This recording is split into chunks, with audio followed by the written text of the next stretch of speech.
There's a place I go to when no one knows me. Vols preparar una truita i no saps si els ous que tens a la nevera estan en bon estat? Nosaltres tenim la solució. Per saber si un ou està o no en bon estat, podem posar-lo en un got ple d'aigua. Si es queda submergit, l'ou és comestible, i si es queda flotant, vol dir que està en mal estat. Però per què passa això? Un ou es podreix quan les reaccions d'oxidació provocades per l'entrada d'un excés d'oxigen trenquen aquests enllaços formant àcid sulfídric. Aquest compost explica la baixada del pH.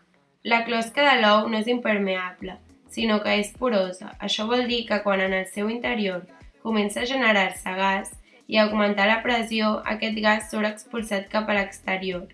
Això produeix una pèrdua de massa i en conseqüència de densitat. Per això es queda flotant.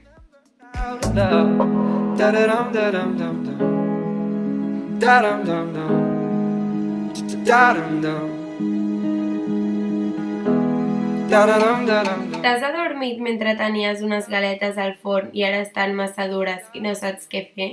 Doncs nosaltres tenim un bon truc per a aquest problema.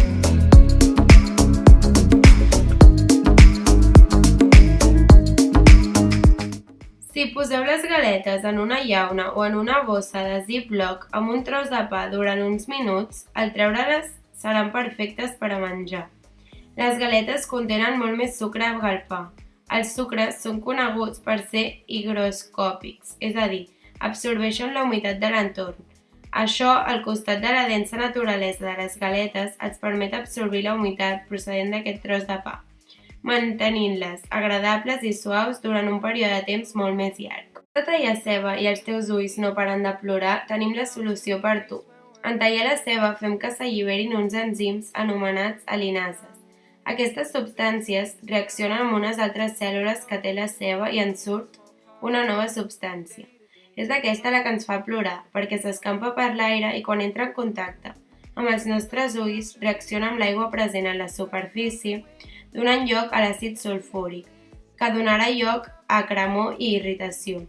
Per evitar que tot això es produeixi, podem congelar la ceba una estona abans de tallar-la, de manera que s'aconsegueix alentir la reacció química i impedeix l'anterior procés.